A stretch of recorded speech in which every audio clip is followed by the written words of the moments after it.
Hey guys, this is Toby Mathis with the Anderson Business Advisors podcast. Today I have a great guest, Vern, who does pretty much what a lot of you guys might be thinking of doing. I'm not gonna ruin it. Vern, how are you doing? I'm doing great today. How about yourself? I'm doing great. Hey, tell us and tell everybody out there exactly what you do. Okay. Well, we invest in assisted living homes. And, a lot of people heard of the assisted living. It's a great niche to be in. We have a very specific part of that niche that we deal with, and it's the real estate only. Mm-hmm. So what we do is we buy the houses and get them fixed up and ready for operators, and then do a triple net lease to the operator. That's perfect. So you're basically, whenever you're looking at assisted living, obviously people think of immediately, hey, having to run a house and doing all that. You're taking that off their plate and saying, hey, just be the landlord. Absolutely. Right. And how did you come about this? How did you end up doing that? Well, I'm at A Better Way Realty, and they've been doing this for about 10 years. So I got involved in assisted living about 3.5 years ago. And when I met these guys, knew it was a perfect fit for what I was doing. And the way they got into it is they had a flipper that they were doing hard money loans to. And he came to them and said, hey, I'd like to do these assisted living homes. So they put up the money for it, and he was the operator in that scenario. Mm-hmm. It worked out pretty well, so they expanded upon it. At this point in time, we own 14 homes that we're doing this with, and we have a 15th closing on Monday. Wow. So, and that's you, or you're A Better Way, or is that you and your spouse, or what is it? It's a Better Way Realty. We have funds that we invest in these. So our investors invest into our funds, and we deploy their money into these assisted living homes. Very cool. Wow, good for you guys. And what do you find when you're actually leasing it to an operator, and what's the typical term of that lease? Usually it's a 5-year lease. We fix their lease rate for 5 years, and we give them an option to buy it in 3 years. Oh, wow. So you're actually coming in and saying to the operator, look, if this is a success, you don't have to keep, paying us as your landlord for 5 years, but after 3 years, you're giving them the option to buy. How do you calculate the purchase price? Is it something you guys agree ahead of time, or is it something that you guys come up with at the time? We agree ahead of time. So when we do the deal, we set that price, and our lease is based upon that purchase price. So they know going in that they've got this option for 3 to 5 years that they can exercise it, and it's X dollars, and their lease is set for the next 5 years as well. So it gives them a chance to really concentrate on growing and making their business better. Have you had anybody exercise that option and actually purchase the house?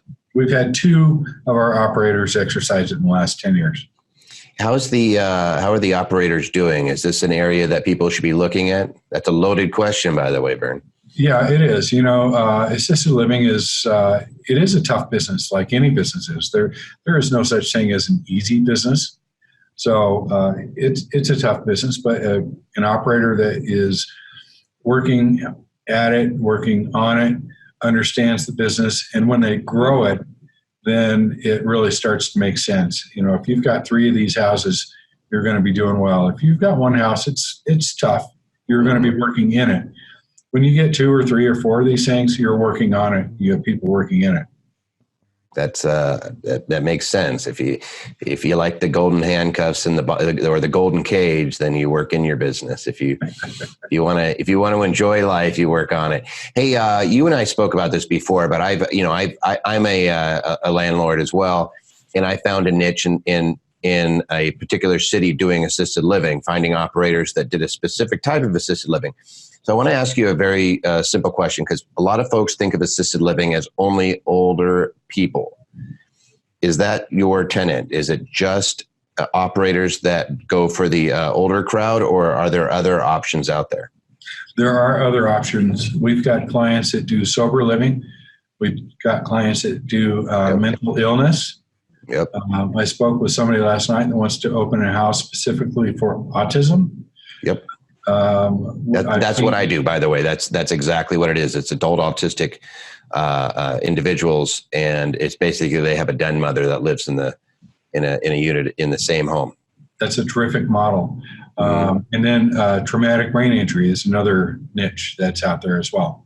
Yep. And there's all these folks. So a lot of times there's people saying, hey, the silver tsunami, there's a whole bunch of, the age of Americans, we're living really long. Let's just put it that way. There's a lot of folks that are over 65.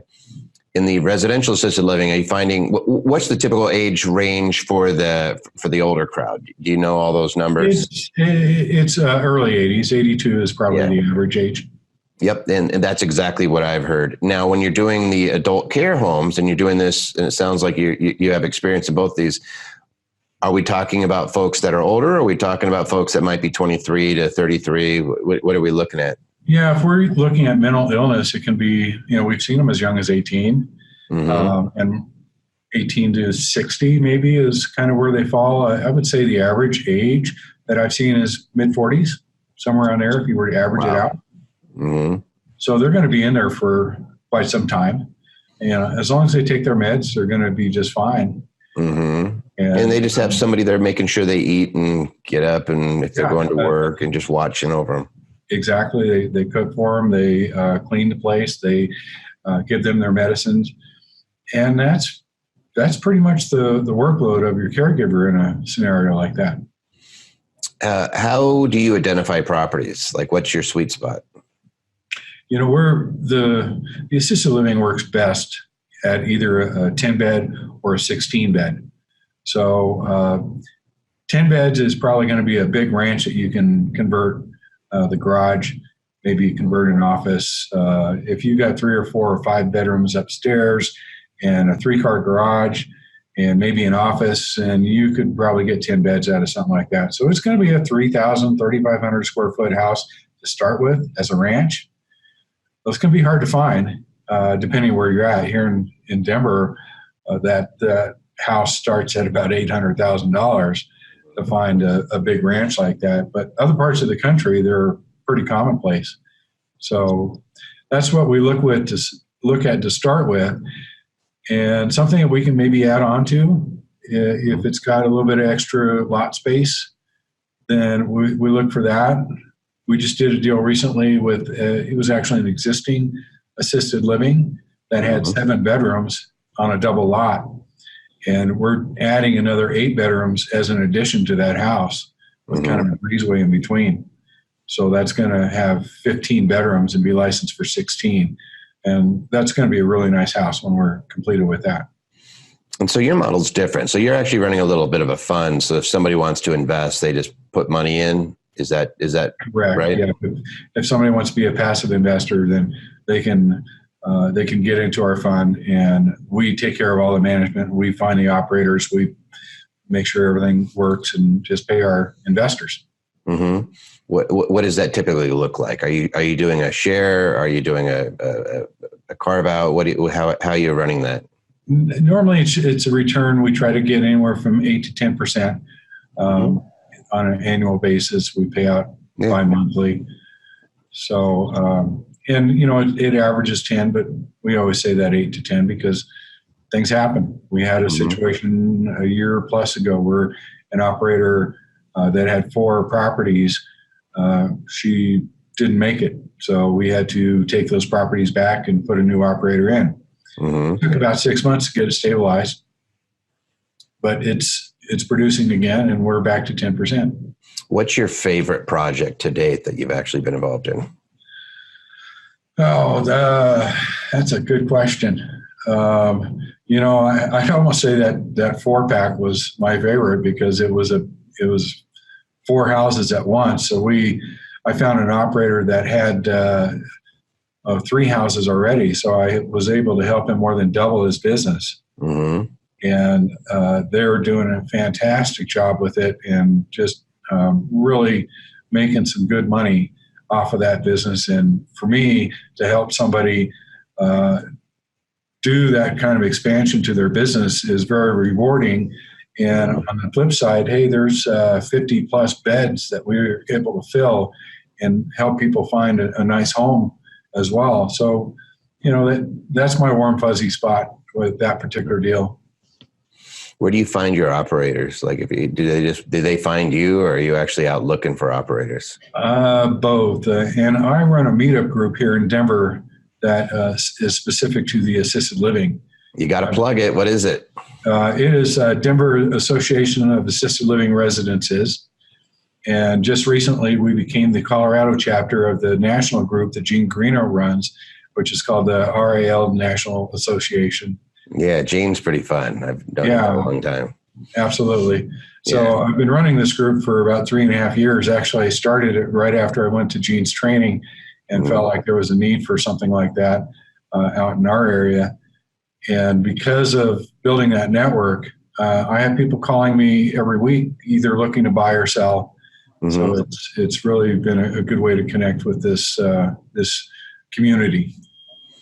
If somebody was looking to become an operator, what paths would you give them? And an operator, by the way, just in case folks don't know, that's somebody who actually runs the house. An operator is usually a company. We recommend it be a company that leases the house from somebody else. Sometimes you own the house and you lease it to your own operating entity. But at the end of the day, it's somebody who's actually dealing with the residents of the home, and that's the person running it. So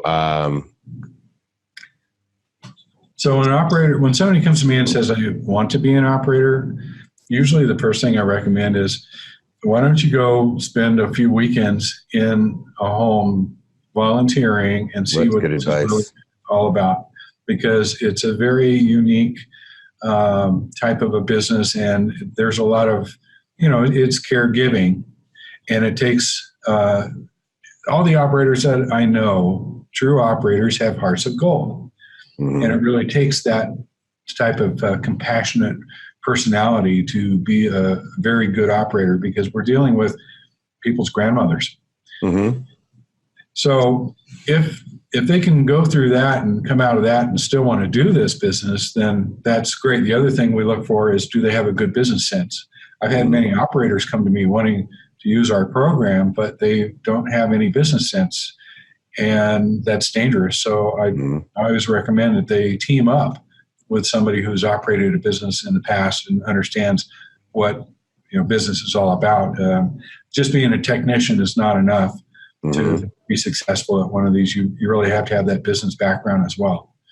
And just the opposite. I have business people come to me that say, we want to do this. And I say, well, you need to find an operator that you can team up with, someone who understands the passionate caregiving part of this, because you need both of those to be successful in this business. And we don't want to see anybody fail, because if you fail, I've seen many hundreds of thousands of dollars lost from people that fail. But worse than that, you are displacing 10 grandmothers. So that's the worst part is, money can be replaced, but when you're starting to mess with people's lives, that's tough. So we want to make sure that we set people up to succeed. Yeah, absolutely. And I think you just put it really well, because I've seen that as well. If you have a call to service, be an operator. If you don't, find somebody who does. Yeah. And there's other sides to the business. We always say there's three. There's the owning the real estate, there's being the investor into the real estate, and then there's the operators. You could be an investor and an operator too, but again, that's finding someone to team up with. But sounds like you are on that side of you're just looking for investors to invest in the real estate, or you have your fund and you're going and you're already matching these folks together. How much bandwidth do you have as far as bringing folks in? It's like, do you have projects that you're waiting on completing? Is this something where you say, hey, if somebody comes in and invests, then we go get another property? What's your kind of the way that you operate? Well, our newest fund has only been open for a few months, and we do have a fair amount of cash lined up on the sidelines today for that. So we're looking for more deals. We're about ready to take this program nationally. And because I have a lot of deals going on here in the Denver metro Colorado market, but we want to be cautious with this, because we don't just want to throw up the money. We've got to make sure it's going to work out right. So we're taking it nationally. Actually, next week we're going to be at the national conference, and I'll see you there. Right? Program out. Yeah, and that will give us a lot more opportunity so that we can deploy our investors' funds, and it'll allow us to be a little bit choosier about, where do we want to deploy it. Therefore, we can raise our success level. We've had good success in the last few years, with that one exception of the four that dropped out, but everybody else is doing very well right now. And we're pretty good about vetting our operators and making sure that we're going to set them up for success. Mm-hmm. What's the if there was one thing that you saw as a killer that when somebody gets in and you're like, oh man, go do something else. What is it? What's the one thing that makes your hair stand on end where you're like, you just don't want to work with people? Well, I don't want to say it's just an investment mentality, but I think I always get a little concerned when I see just that investment mentality, because again, if you don't have the caregiving heart for this thing, you're probably not going to succeed. I think that when we had the failure, it was an investment mentality, not necessarily a how are we going to take care of all these people mentality, and it just didn't work out. Mm-hmm. So that always gets me concerned. Mm-hmm. If I see an operator who's a caregiver, it's easy to find an investor for them. It's harder to find for an investor somebody who has the other side of it. Yep. So, it is both sides of that thing. And if they don't have the full package, it's concerning. So if somebody's an operator in the Denver area, is this something where you'd want them to contact you and say, hey, I'm an operator. I'm looking for properties, and, maybe they have 2 or 3 and they just need to grow it a little bit. Is that something that you'd invite? That's our best client, because they're already successful. They already get it. I'm meeting with a gentleman today who has 3 of these things. And we met the other day at a property, and he's wanting to double his number. So I can bring him in and put him into 3 more of these things and help him double it. And we have confidence in a guy like that because he's already doing it. He already knows how to be successful at it. And he's been doing it for a number of years. We love those kind of people because, hey, we're helping them double their business. Mm-hmm. And the odds that they're going to succeed are much higher than somebody who's starting out from scratch. What's the average amount you see the tenants paying, or are you deep into that side of it, or is it just you're just doing it varies on a house, and we see some houses that are like an MI is going to be Medicaid paid, but MI doesn't require a lot of staffing burden, and those tenants are Medicaid's paying about $2,700 a month for that. So, a 10-bed MI is going to make about $27,000 a month, and their staffing burden is pretty low, probably in the 12. So their total expenses are probably about 18. So there's some room in that to make some money. And then if you go into private pay is going to be about $4,500 for in the Denver level 2 house, and so your operating expenses there are going to be $22,000 to $25,000 a month, and those things are going to make some money. They have a little bit more vacancy, so you got to figure maybe a 10% vacancy in that deal. So they're still making $10,000 to $15,000 a month on a well-run operation. Yeah, and that's about the numbers that we see too. So everything that you're saying is right online.